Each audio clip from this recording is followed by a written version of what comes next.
Olá, sexto ano, bom dia, tudo bem com vocês? Vamos começar a nossa semana de aulas de língua portuguesa.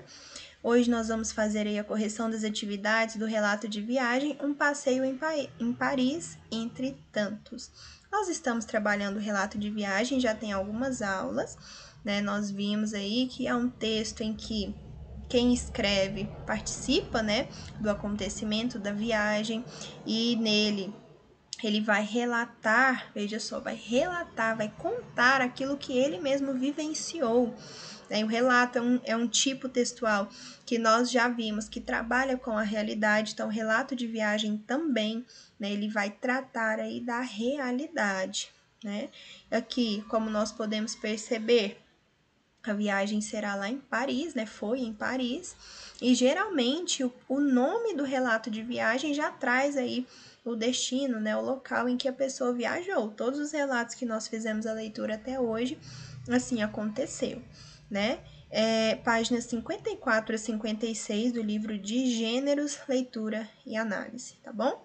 Peço que vocês acompanhem. Se você ainda não tiver feito no registro da atividade, não tiver enviado para o e-mail, é maxnayara@yahoo.com, tá? Não deixe suas atividades acumularem para o final do bimestre e depois você não ter tempo. Já foi estabelecido e mencionado a vocês que nós temos um prazo aí de 7 dias para receber essas atividades. Então, você tem uma semana para fazer. Passou disso, nós não podemos receber mais essas atividades, tá? Isso, inclusive, é bom para vocês não deixarem acumular, porque se vocês deixarem para ir fazendo, porque em 7 dias já passo mais atividades, então tem mais atividades para fazer. Então, se organize todos os dias, faça as tarefas, estude, participe do plantão caso você tenha dúvida, tá bom? Quinta-feira eu tenho plantão presencial lá na escola, mudou de dia, antes era segunda, agora é quinta. Você pode ir também, tá? Então vamos lá. Antes de começar a leitura do relato de viagem em si, o livro de vocês traz aí uma breve apresentação. Nós já tivemos uma aula específica aí sobre o relato de viagem, mas nós vamos ver o que o nosso livro traz. Então, aí na primeira página do capítulo 5. Se a conhecida frase de Mário Quintana, viajar é trocar a roupa da alma, for verdadeira, então fica ainda mais evidente a importância dos relatos de viagem de diferentes tipos, registrar e compartilhar as experiências vividas durante uma viagem. O relato de viagem é tão antigo quanto a própria literatura, uma vez que a humanidade sempre esteve se deslocando no espaço em busca de novas terras para plantar, em busca de conhecimento, de aventura, enfim, em busca de oportunidades para melhorar sua condição de vida. O gênero relato de viagem tem a função de contar e registrar o que foi vivido numa viagem, podendo se apresentar de forma objetiva ou na forma das impressões que foram vivenciadas. Isso significa que esse gênero apresenta características do jornalismo, relato objetivo, e da literatura, impressões, ou seja, o relato de viagem está inserido no chamado jornalismo literário.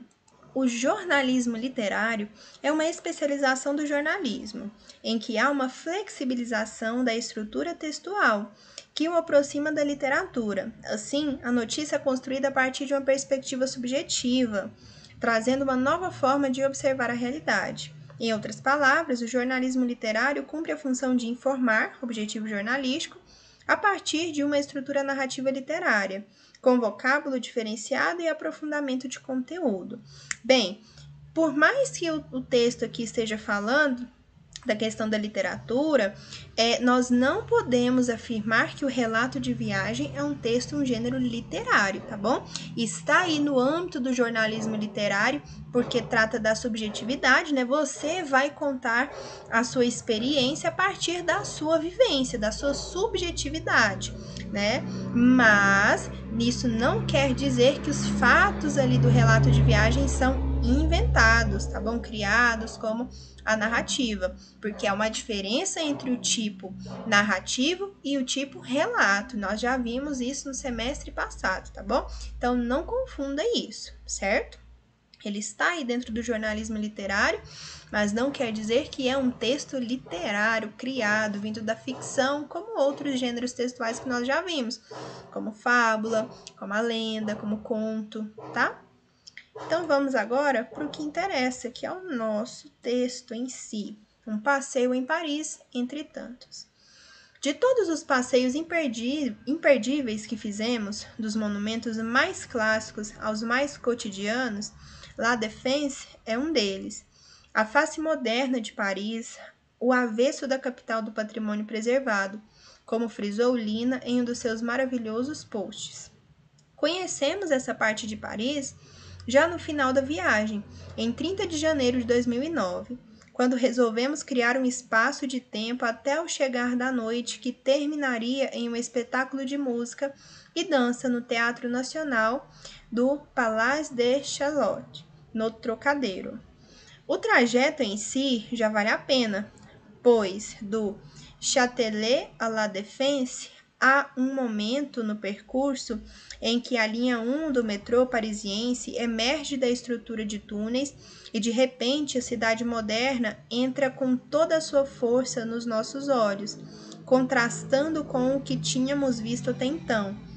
Criado ao redor do monumento erguido para celebrar os soldados franceses da Guerra Franco-Prussiana, La Défense é indispensável nos roteiros de todos que querem conhecer a capital dos cafés, das casas de flores, nas calçadas e do ar romântico presente em cada esquina. E aqui é um texto, de Tatiana, Mabel e Marcos Aurélio.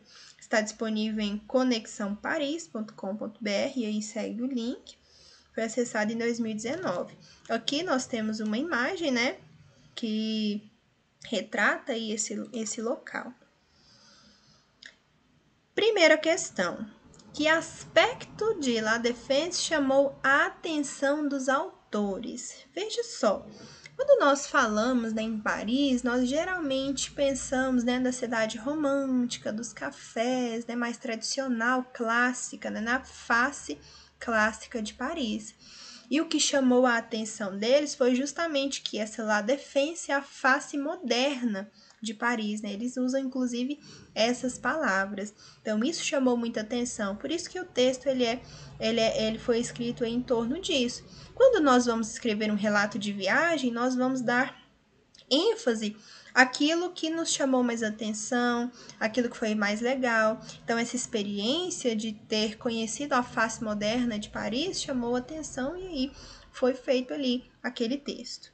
Então, o fato de retratar uma face mais moderna de Paris, uma vez que a expectativa maior do turista em Paris corresponde ao patrimônio histórico preservado. 2. Como você acha que ficaria esse relato de viagem se retirássemos os adjetivos? Veja só, adjetivo é uma classe de palavras que nós vamos conhecer, inclusive hoje também, que trata das características, das qualidades. Nós vimos que o substantivo é uma classe de palavras, que trabalha com os nomes de tudo que nos cerca, o que nós sentimos, nome de lugares, o meu nome, seu nome, nome da escola, então tudo tem nome, Nós temos que nomear tudo para fazer referência, O adjetivo é uma classe de palavras que trabalha ele junto com o substantivo, então o adjetivo vai caracterizar o substantivo. Então, para eu ter um adjetivo, eu preciso de ter um substantivo, tá? Então, o adjetivo, ele vai caracterizar, ele vai especificar, Por exemplo, porta azul, não é qualquer porta, é uma porta azul. Menina bonita. Bonita é uma característica que eu tô dando aí para menina. Menina é um substantivo comum. Bonita é um adjetivo. Está caracterizando aí a menina, a palavra menina, tá bom? Então, adjetivo é uma classe de palavras em que eu trato de características, qualidades, especificações. Veja só, quando você vai em um lugar, você vai viajar, por exemplo, você vai contar para alguém como foi essa viagem, você vai utilizar diversos adjetivos, porque você vai contar as características, as especificidades daquele lugar. Cheguei em um parque florido, muito bonito, as árvores altas, verdes, o canto dos pássaros era alegre. Então, veja, se você prestar atenção, quantas características você utilizou.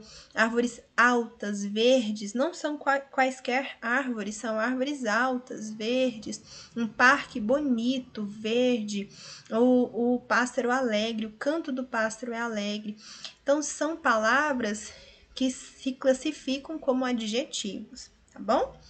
Então, se você retira os adjetivos de um relato de viagem, por exemplo, ele vai ficar pobre, porque é justamente o adjetivo que vai trazer as características ali daquele lugar, tá? Então, a resposta é pessoal, mas espera-se que o aluno constate que a ausência dos adjetivos empobreceria o relato, que se baseia justamente na descrição. O tipo descritivo, por exemplo, quando nós trabalhamos, nós vimos que é aquele que trata das características. O adjetivo, ele vai tratar justamente disso, né? As palavras que são utilizadas para caracterizar, para especificar, se classificam como adjetivo. Isso não quer dizer, né? Mas, professora, você disse que era relato, tem o tipo predominante relato. Sim, é o tipo predominante, até porque é um relato de viagem. O gênero tem, inclusive, no nome o tipo relato. Mas nós vimos também, quando estudamos os tipos textuais, que os textos, geralmente, né, eles possuem mais de um tipo textual. Então, o que predomina é o relato, mas nós temos bastante descrição também, tá bom? 3. Agora a gente vai utilizar nossos conhecimentos a respeito do substantivo. Vamos relembrar. Classifique os seguintes substantivos retirados do texto. Nós temos trocadeiro, monumento e passeio. Veja só, primeiro, trocadeiro. Nós vimos esse nome ali no texto. É um nome de um lugar, de um monumento, né? E tem a inicial maiúscula. Em todas as vezes que nós vimos esse nome lá, ele estava com a inicial maiúscula. Então, é um substantivo próprio, porque é um nome específico de algo, nome que refere-se a algo em particular. Meu nome é um substantivo próprio, seu nome, nome da escola, nome do bairro, da cidade, e deve se iniciar com letra maiúscula, né? Então, aqui no caso, trocadeiro é um substantivo próprio. Monumento. Monumento já é um substantivo comum, né? Aqui ele está com letra maiúscula, mas se você for lá no texto, é com letra minúscula, né? O substantivo comum é aquele que se refere não de forma específica, né? Mas de forma geral a algo. Monumento. Aí eu tenho um monumento, que é comum, mas eu tenho um específico, que é o trocadeiro. Então, é próprio. Então, monumento aqui é comum, trocadeiro próprio. E também é concreto, tá bom? Passeio. Passeio também é comum, mas ele é abstrato, porque ele vem do verbo passear, certo? Então, quando nós temos um substantivo que vem de um verbo, então esse substantivo se classifica como abstrato, tá? Então, aqui nós temos trocadeiro próprio, monumento comum e concreto e passeio comum e abstrato. 4. Substitua na passagem abaixo o adjetivo destacado por outros de igual sentido. Aqui você vai tratar de sinônimos, né? Palavras que têm o mesmo sentido. Não é difícil, muito tranquila essa questão. Veja só, o avesso da capital do patrimônio preservado. Avesso está em destaque, então preciso de uma palavra que tenha o mesmo sentido, palavra de igual sentido. Contrário de avesso, veja só, o sinônimo de avesso, contrário, né? Utilizei a palavra sem ver. Então, avesso, mesmo sentido, contrário ou oposto. Aqui temos as sugestões, tá bom? Porque avesso, oposto e contrário são a mesma coisa, né? Nós não temos o avesso da roupa, né? Quando a roupa está ao contrário, é o lado oposto. Então tem o mesmo sentido, tá? 5. A partir do que você leu nesse relato, surgiu o interesse de conhecer La Défense? Por quê? Então, é uma resposta pessoal. Você sentiu vontade de conhecer esse lugar a partir desse relato? Porque muitas vezes isso acontece. Um relato é feito e há o interesse em ir naquele lugar, porque geralmente são tratados ali das partes mais interessantes, mais legais ali da viagem, do passeio. 6. Com relação aos fatos narrados, por que esse relato não pode ser entendido como uma narrativa ficcional? Falei disso no começo da nossa fala, aqui no início da nossa aula. Ali são fatos que realmente aconteceram. A ficção, ela vem do imaginário, quando criamos ali a situação, enredo, personagens, mas foi uma viagem que aconteceu realmente, uma pessoa real, alguém que existe, viveu aquilo lá e ela apenas contou para nós. Então, ela relatou aquela viagem, aquele acontecimento, tá?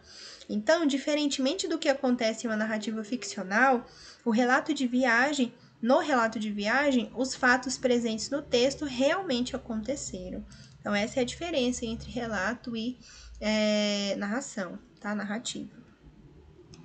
E aqui terminamos a correção destas atividades, tá bom? Bem rápida a aula. Qualquer dúvida, estou disponível no plantão aí das 7 às 11, tá bom? Então, até 11 horas eu atendo vocês no WhatsApp. Lembrando que nós temos os dias também, né? Terça, quarta e sexta eu estou no WhatsApp, quinta-feira lá na escola, na sala de aula, tá bom? O plantão é presencial. Então, não deixe de mandar suas atividades, assim como eu já disse. Espero que vocês tenham um ótimo dia, bons estudos para vocês e até a próxima aula.